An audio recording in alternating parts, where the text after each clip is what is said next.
All right, folks, your turn. Anybody have any questions for our esteemed guests tonight? Don't all jump up at once. Okay, gentleman in the middle here. For a resume, when you're making your reel, a lot of times in this school we make YouTube videos as our kind of resume. How would you submit YouTube videos in a resume in a professional setting?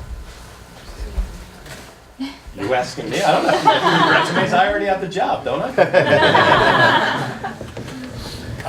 You're talking about links, getting links of someone's. I get them through my agents all the time. I must get, it's, I don't know, 100 a week, something like that. And it's funny, I mean, I've gotten to the point, it's terrible. I will tell you this, front load. Yeah, does everybody know what I mean by front load? Okay, good. So that means I have to explain it. Take your best stuff, put it forward, because people get, our time is short. And this is not to diminish your efforts or where you are in your career or what you're trying to do. But time is short, the demands are great, and you know, there's so many people that I know that don't even look at them. They don't look at them because they don't have a job, because their rosters are filled, and they've got the pressing needs of just doing their job, and they don't have the extra time to devote. I will take a phone call, I will answer an email, I will look at a video. If the video, I get videos that are like 37 minutes long. I don't have 37 minutes to look at a video, but I do have 5. So I'll look, and I'll find the 5. I don't queue it up in the middle and just pick 5. The guys, whoever it is, I want to see how smart someone is too. So whatever it is, you got to get my attention right away. I was talking to you about this one soccer person who was just an incredible pain in my backside. He did an absolutely pretty good job.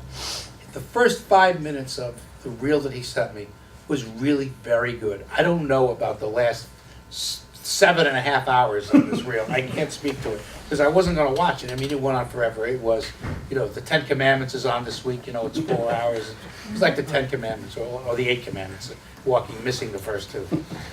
It was like one of those drills. Put your best stuff first. Get to the point right away so somebody could see.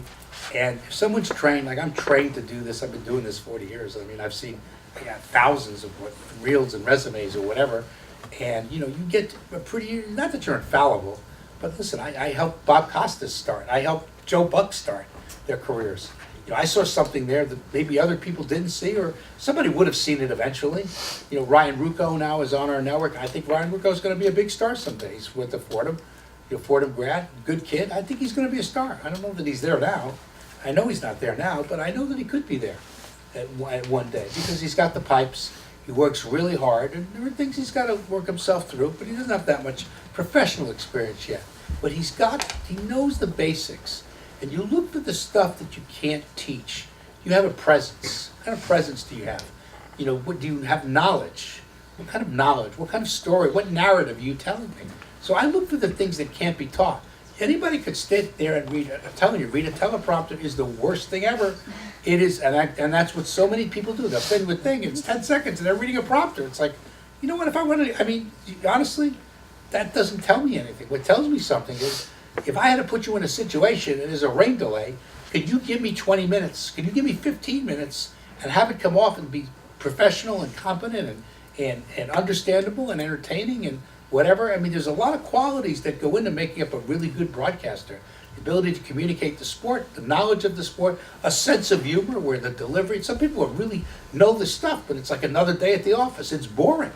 The delivery is boring. Or I'll see something and I'll say, that person could really be good if they had a coach, somebody to work with. I mean, I look for the intangibles. I look to see that you have the intangibles when I look at a reel. If I see that you have the intangibles and you get my attention, I'll pay attention to it. I might watch it a little longer. I can tell right away though that I said, well, this person is green. They're reading a prompter. They barely have the basics, if that. And this is not to mean that someday they won't have it, but what I'm seeing right now, it's not for us. So you move on. So put your best stuff first. Put stuff that makes sense. And if you can be a little different than the next person, you know, because everybody sort of submits them the same way. Try to submit it. Have the reel make a statement about whatever you think your strengths are, and get it up front and get it first, because people who watch them don't have time. Hope that answers your question. Yes, thank you. And with that said, there have to be, I mean, certainly during our lifetimes, a lot more opportunities now for people to create and get those samples out there than there ever were before, whether it's broadcasting a St. Thomas Aquinas game or a local high school game, and that's got to give you a lot more, a broader field to choose from, I guess, on the good side, but also, you know, gives a lot more people opportunities to get their work out there. Oh, yeah, I mean, there's more opportunities now than there's ever been. I mean, when I was telling you a story about being a copy boy, there were 3 networks and there were a handful of independent stations, and that was it. How many channels are there now? And even more, what's going to happen in the next, you have no idea what's coming. I'm not sure I know what's coming. Whatever it is that's going to be really interesting, though, is this over the top. I mean, this is where everything is going to be digitally streamed, you know, in these bundles. I mean, it's going to create opportunities for, if you can upload a video, you can get yourself on the air, you can have your own television show. I mean, an Emmy was just one. What was the transgender, is that the show? Somebody help me out here. You want a Golden Globe? Okay, Oh, no Golden Globe fans here. I think maybe the show was Transgender. Okay. And what it was about, you know, people who were of transgender. And I never heard of the show, and it won a Golden Globe, and what it was it was streamed. It was a show that you could get on the internet. So that's why you stream shows, right? It's the internet. You got that right? Do I have that right? But it was streamed. I mean, that's the first streaming show, as far as I've ever heard of. I mean, it beat some really big, established, monumentally successful shows. And again, I don't know who streamed it. Maybe it was Netflix who did it. It was one of their shows, or I'm not really sure who did it. But somebody did it, and it was very successful. That's what's coming. It's going to be, again, it's going to be about distribution. You always have to have content. I mean, when you look at Apple, Apple is going to be $1 trillion company.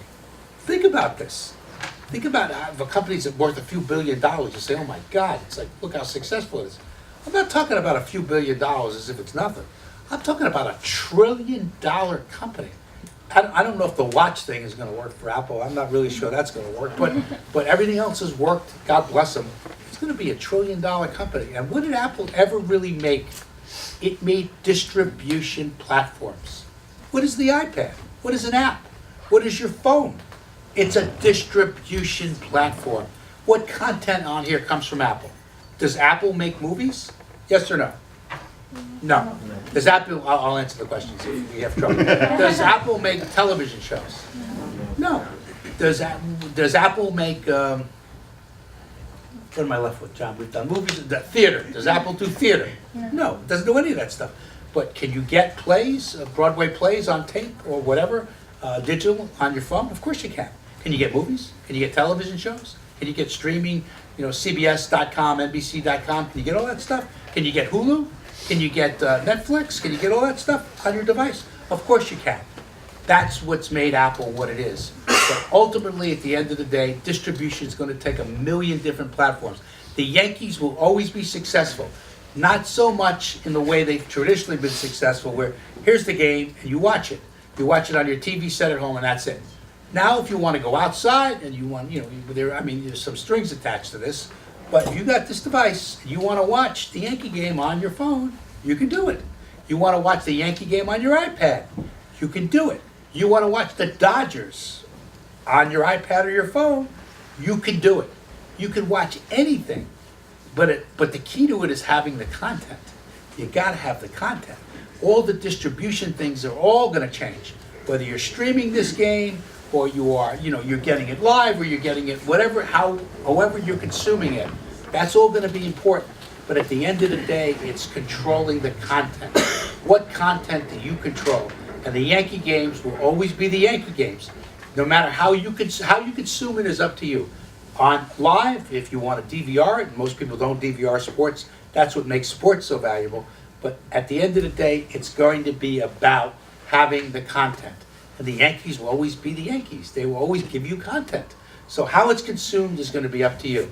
And there's a lot of money and a lot of debate about how things are going to be consumed. But the one thing that I can tell you for sure is you own the content, you are king.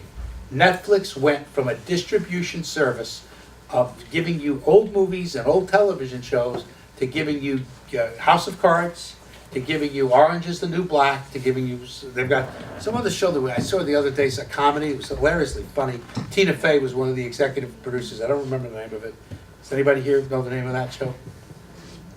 This is an interesting group. What do we teach in this school? No, This is unbelievable. Do you guys know? Come on, help me out. Nobody? I know the show now. I don't You know the remember show? name. Yeah. Okay. Yeah, I don't know. Come on, tell I me. don't know the name. Somebody Google it or do I was gonna something. say, 10 seconds they could have it. I mean, come on, this is supposed to be a social media group, nobody can Google in here? All right, but you get the idea. It's gonna be about content, and that changed everything. You mean AMC was the same thing, they were a rip-off of Turner Classic Movies, old movies.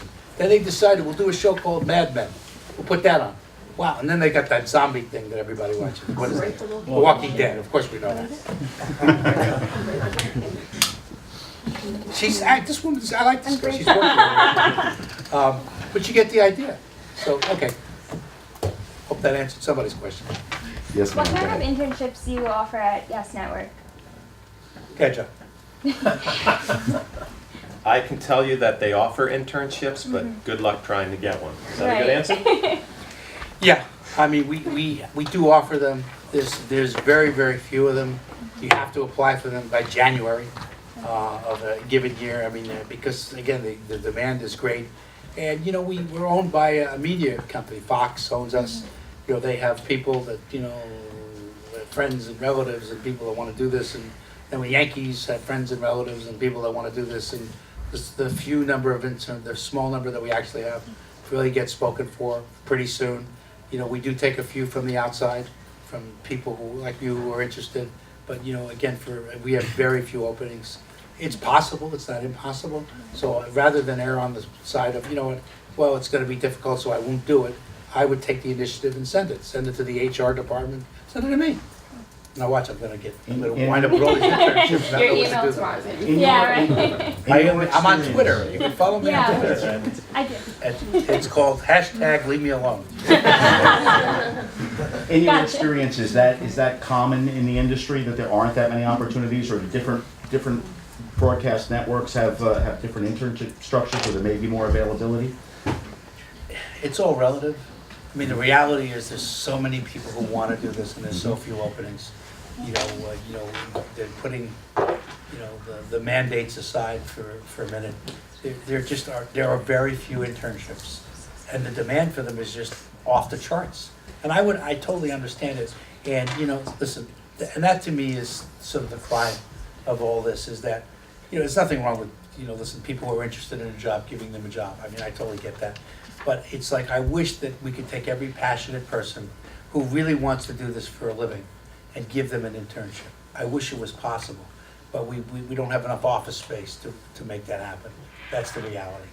And it's just, it doesn't work like that, and that's another reality. I wish we could do that, because I really think that as you can go to the best school, and this is a good school for a lot of different various academic pursuits, okay? But the reality is that I could have studied this in school and I didn't. I didn't take one course in journalism, one course in anything, one course in television. I did none of that stuff. I don't even think my closest experience to television was that I owned one.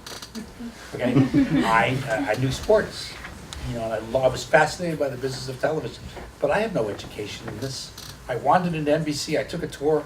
I said, "What a great place to work." I left it. They kept throwing me out. They kept coming back, and somebody hired me for a $10 a day. Try this one, $10 a day job. That's how I got paid, $10, and that was with excluding overtime, which they never gave me. But it was the greatest education you could ever have. There's nothing like hands-on training. I don't care how you have to do it. Get yourself inside one of these places. Don't worry about money. Money will come. You can make a living doing this, okay? But you've got to get your foot in the door. That's it. You just got to get in there. It's like anything else. You know, if you have the talent, you get yourself a tryout at a major league camp. Some scout looks at you and says, "Oh, we didn't draft this kid. Who the hell is this kid? But he can hit, he can throw, he can run." Somebody's going to be interested in you. If you have the talent, and again, there's a fine line here between being interested and being so over the top that people want to do, you know, like Dracula and the cross. I could do this at Catholic University, right? I could do the cross thing. But you don't want to scare everybody away, because some people are just walking nightmares, okay? And they scare you where you want to take your kids and your siblings and parents and take them off the street and run away. I mean, we all met those kind of people. I actually worked with some people like that. Just one or two. It's supposed to be a joke. Okay, this is really going off way here. But the reality is that you can do it. It's just hard. But anything that's worthwhile, anything that's worth doing is you got to put the effort in. Nothing's a layup, nothing's a guarantee, it's what you make it. And don't let anybody tell you you can't do it. You hear that all the time, oh, you can't do it, you can't do it. I'm sitting up here, you know, what do I look like, a Mensa student? I mean, I'm sitting up here, I did it, you can do it. Well, and as hard as it is to get a foot in the door, say at a network like Yes or one of the major networks, there is also a pretty significant network, if you will, of minor league franchises, different types of organizations at a smaller level. How important is that? And I'll ask John Flaherty that question as well, to see some of those young people and get those kind of opportunities. Yeah. Franchises kind of live on that sort of. That's our bread and butter with the Rockland Boulders, is getting interns to come up there for the summer and kind of do whatever we need them to do and get something on their resume, get some experience, whether it's, you know, behind the camera in the control booth, whatever it is. As tough as it is to get into Yes, the minor league facilities are so not easy, but easier to get your foot in the door. And like Flip says, once you get the opportunity, it's making the most of it. We've had an intern with the Rockland a few years ago, Shannon Lynch, went back to Michigan. She's now working her way into ESPN because of some of the experiences that she got with the Boulders. So there's plenty of opportunities. Sometimes you can't step in at a higher level like Yes, but that first step is the most important one.